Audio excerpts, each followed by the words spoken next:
G'day guys, and today Shorty and I are going to do a wrap up of the first week of the AFL trade period.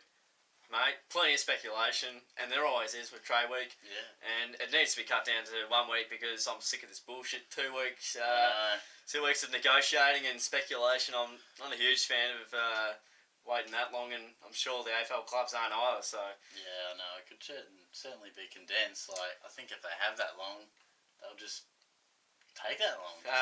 absolutely. I mean, yeah, deadlines get deals done, and that's been pretty well documented in the past. And yeah, they're not doing too much about it. Was it 3 weeks? Like last year? Yeah, it really dragged on last year, but golly. you only need a week, surely. Oh, I reckon, yeah. You'd have a bit of an idea before you go into the trade period with the delistings you've made. And they talk unofficially and stuff, so... Yeah, so much sort of is potentially going to happen, so... Yeah. But what we're going to talk about mainly is what has happened, and not much has happened, to be honest. I know, when you look at it, you know, so many names are so much up, talk, and you're like, man, heaps of deals, but a lot of them actually haven't been done. Exactly, so, You got to put pen to paper first before anything sort of goes on, but pen to paper is an interesting topic, and might discuss in a future video. Yeah. Good old contracts, but whatever they mean. But anyway, Joel Patfull has been, he's gone from Brisbane to GWS at pick 21, so I think a bit of a free agency move there. I'm not too sure. No, I'm not sure if it was free agency. Just the trade, yeah. Just the trade, yeah. Otherwise, they would have received compensation. So, who wins out of this, GWS or Brisbane, and why? Oh, I think it's a bit of a win-win, I think. I mean, Brisbane get pick 21, which looks like it could be used to get Bundy, which seemingly that's will certainly be a win for them. Yeah. And it'll shore up the Giants as well, I think, because there's a bit of a murmur that Phil Davis might be heading back to Adelaide. That's, again, another speculation point of view. I think it's a bit of a win-win. Probably favours slightly Brisbane because they're sort of bringing through that next generation. They get a handy pick, and they do. Yeah. Probably the result from Christensen will really give them the win here, but no out-and-out loser. Yeah. No, that's right. And Joel Patfull, I think, is around 30, so yeah, he's certainly in the twilight of his career and nearing the end. Probably next couple of years, a bit like Tom Lonigan. But gee, that was an interesting talking point too. So yeah. Talk about it later. We will. Awesome. All right. O'Rourke. I'm not quite sure of the bloke's first name, but Jono O'Rourke. All right. He's gone to the Hawks, and I think the Giants got pick 19 for him. Yeah. Former number 2 draft pick in 2012. I think it might be clear cut who wins here, but absolute clear winner, and they've won enough this year. I'm over it, mate. I'm just sick of it. Hawthorn, and they're probably the best. Had the best week so far, really. Yeah, definitely. Amongst Frawley as well. So, you know, they get Jonathan O'Rourke, who's had heaps of injuries. I think it's like 3 hamstrings and some sort of other injury in his career so far. He's got so much class and talent, and that's obvious. He's picked number 2. Yeah, definitely. He's mainly outside mid, but can win inside. He's fairly tall as well, so he's not restricted to just being outside. But, you know, he'll go to Hawthorn. Had to pick out of St Kilda and Hawthorn. And he picked Hawthorn. It's almost like he's probably going to play another year or 2, mainly VFL. Yeah, he's going to have to wait a long time. But that's the choice he's made, and you couldn't really blame him. But Hawthorn will be wrapped because they've got another jet to go alongside Langford and Hartung and Shields as well. Yeah, Hallahan coming through as well. Woodward too. So many names coming up. Yeah, you put a win next to Hawthorn there, no doubt. When don't they win is the real, real thing. But Nick Malcheski has gone to Gold Coast, and I think via free agency, and I think they get a 2nd round pick. Yeah. So, who wins here, mate? Yeah, and it falls after their 2nd pick, which is obviously a bit of a strange system, but it ends up being 39. At this point, anyway, could shuffle around a bit, but Gold Coast win, no doubt here. Yeah, he's a good player, isn't he? He's had an All-Australian year. Probably if you're given a draft pick just on his season he's had, you'd probably give him like a 14 or a 15 or something like that. For sure. And they get 39, and Gold Coast get a brilliant player who's got a bit to go. You know, I think he could offer a fair bit up there. How many years do you reckon he has left in him? I think he's around 30 now, so... Probably 2 or 3. I'd probably lean more towards the 3 mark because he's a bit outside and the running half-back type. But yeah, that'll be great for Gold Coast. Another experienced head down there, and Helps out. it'll help them a lot. So tick for Gold Coast there. Bang. Yeah. Gold Coast, good. Yeah. All right. Jeff Garlett has moved from Carlton and he's gone to Melbourne, I think, for pick 61, which is going back to Carlton. I think the D's, or is it Carlton, get pick 89 as well. Yeah, it's a bit of a rearrangement. They've had a bit of a rearrangement there. I think they got Garlett and another high up pick, which might have been pick 89. Yeah, basically I think they go slightly higher up the draft order, if you like. But yeah, pointless trade, I think. I don't see it favouring either side much at all. Well, probably slightly to Carlton, I think, because they get an extra pick, basically. I mean, Garlett is an okay player at best. I think. Bang! Take that, Jeff. Whenever trade week comes around, they look at the player's best year or best game of their life and judge them on that. Trade week is often judged on potential, which is okay, but I don't see Melbourne requiring a Jeff Garlett sort of player. I don't think that's really what they need. It might be nice for a bit of experience and maybe a bit of a goal sneak, but really, how far away are Melbourne from winning consistent games? I mean, that is a fair point, but I don't think they have many winners up forward. Also, no, they don't. And Clark's potentially gone, which might touch on soon. But look, if he can kick 40 goals in Melbourne's forward line as a small forward, good on him. I mean, he probably does deserve a chance, but bit of a band-aid potentially as well. Yeah, true. So that's how it unfolded, but not much talk about that trade. No, in respect to everything else. Yeah, a lot of people might not have heard about it. But it's been put not quite as high. But, that's fine. Whatever works. But Shaun Higgins and Jarrad Waite have gone to North Melbourne via free agency, and I guess you can't really say too much about who's doing well here or who loses. But yeah, well, going by what you just said, North Melbourne win. But if next week Levi Greenwood goes, who does win that? I don't know. Is it much benefit? I mean, Jarrad Waite, he's a class act, pretty good player, but both players have struggled to consistently perform on the field and just get on the field at all. Getting on the park is the main trouble for them. Yeah, like Higgins this year, he had a pretty handy year, but it's the first time he's actually really consistently been out there. So he debuted in 2005, I think. So he's had a long time. Had a good year in 2008, but it's probably 2 out of 9 years. So I like the Jarrad Waite move. I think that's, you can't lose there. I mean, you bring him in for basically nothing, and he potentially could offer a lot, which is fantastic, and they need that. Yeah. Shaun Higgins, I don't agree so much with. I think he's a lot of hype and not too much actual performance. No, that's right. But we'll wait and see how that all pans out, and if Greenwood goes, then maybe it cancels out Higgins. But Freeman's only had one good season as well, so we'll just see how those pan out. But probably worth the gamble. Do you reckon they're trying to size themselves up for a flag? Yeah, it seems that way, doesn't it? I mean, they finished 4th or whatever they did, and it seems like they're a step away from it in their eyes. Not sure if they really are. I mean, they're very close.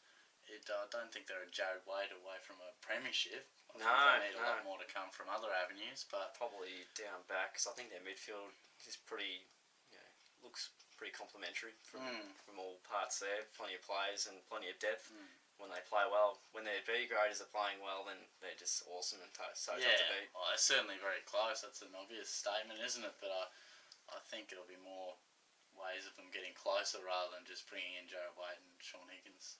Yeah, well, they have so many big forwards. They've got Robbie Tarrant, they've got Ben Brown, they've got Aaron Black, he's another one. Drew Petrie, so but Petrie's on his way out soon too. Yeah. Within the next couple of years. Well, him and Jarrad Waite might go out hand in hand. See you later, guys. Yeah, that's sort of the main deals that have been done, and as we said, so much speculation and talk, but as it is a relatively Geelong related channel, we'll go into a few of the Cats things. Thought we'd get the AFL stuff out of the way, even though Geelong are part of the AFL too. But Shorty, what are the couple of things that have been happening down? The Cats have got a bit of a couple looking around. Barco's looking around. Yeah. potentially West Coast of Collingwood, but I'll let you discuss, mate. No, that's alright. We normally lie pretty low on trade week sometimes. I mean, we've had the odd good deal or two, but we've been at centre stage this time around. Christensen, wow, that hurts a lot, and we'll go Bundy off the top, but he hasn't gone yet, but he'll go. We'll get pick 21. That'll probably leave us with like 13, 21 and 33. All handy picks. Yeah, but, Christensen, you'd much rather have him. When you envision our next premiership contending side, he's right next to Mitch Duncan in the midfield and Selwood and Caddy, so that really hurts.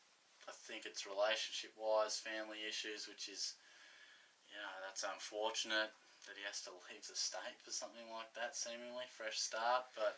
Whatever that means. Yeah, we just got to cop that, I guess. Is he worth 21?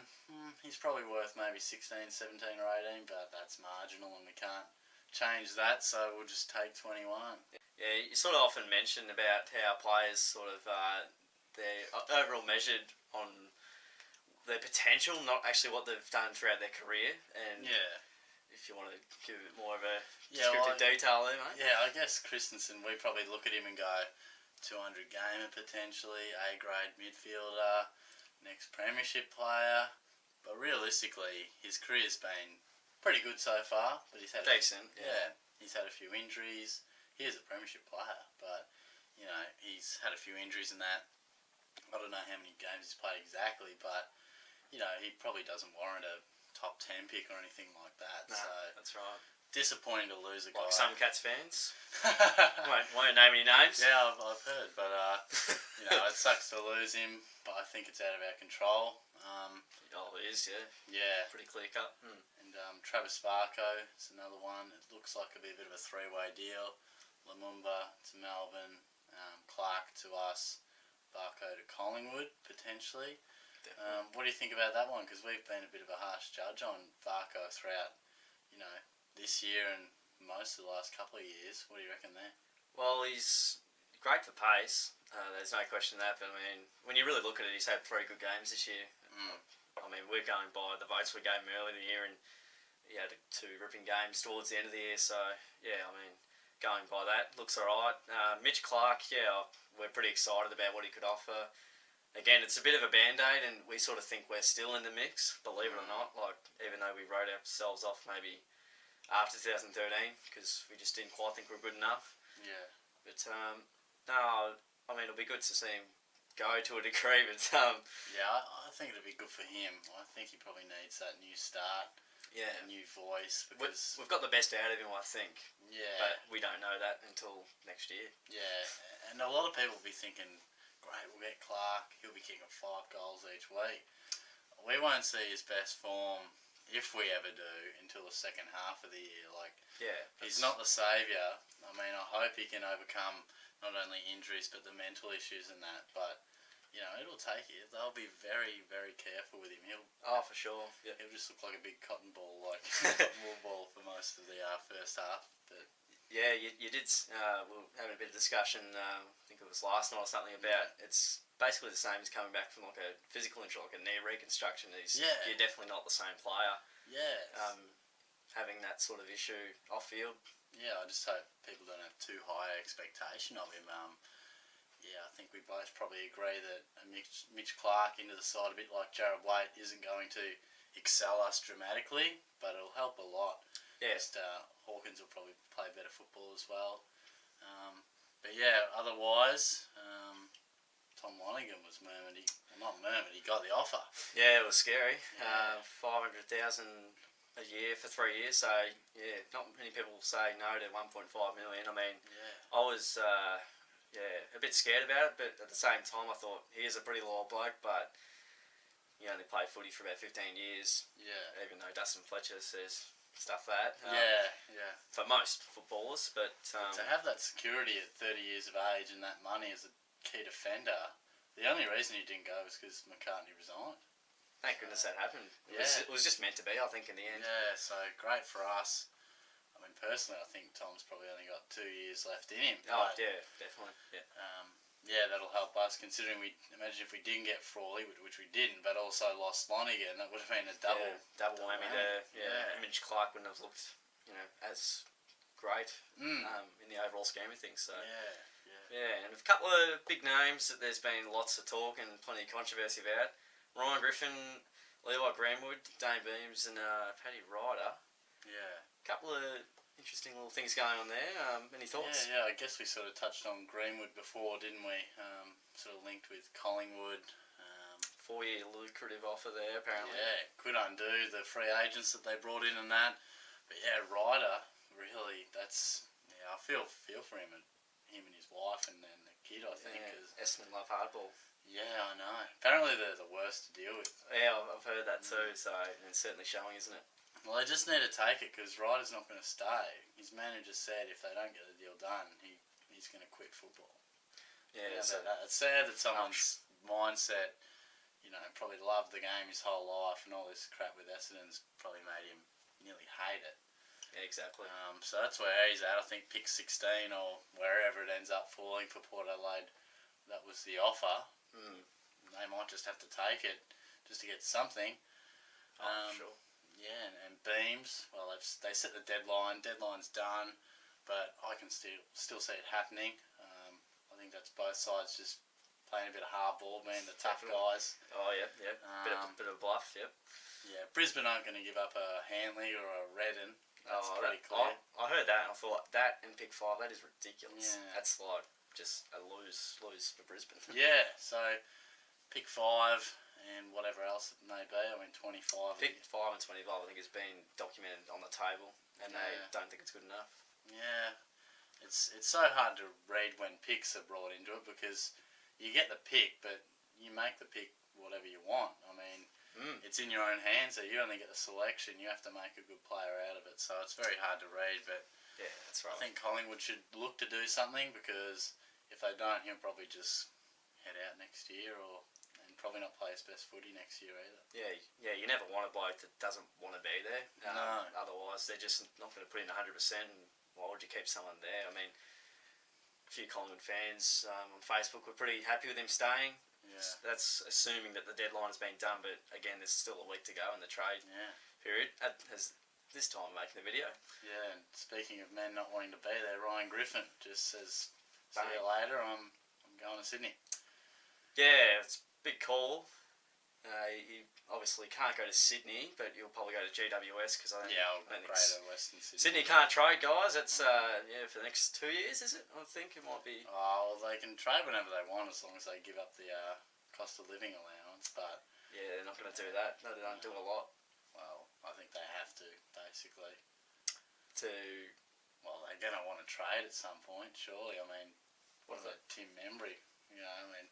It's basically the AFL saying you need to give this up or you can't trade. I mean, it's a very strange and harsh penalty, but it's been pretty firm. Yeah, and it doesn't sound like they've, done anything wrong to have that happen. Yeah. Who knows, really, but it's one of those weird little quirks of the system, but I think that's enough for a bit of trade week. So that's the wrap-up of the first week of the trade period.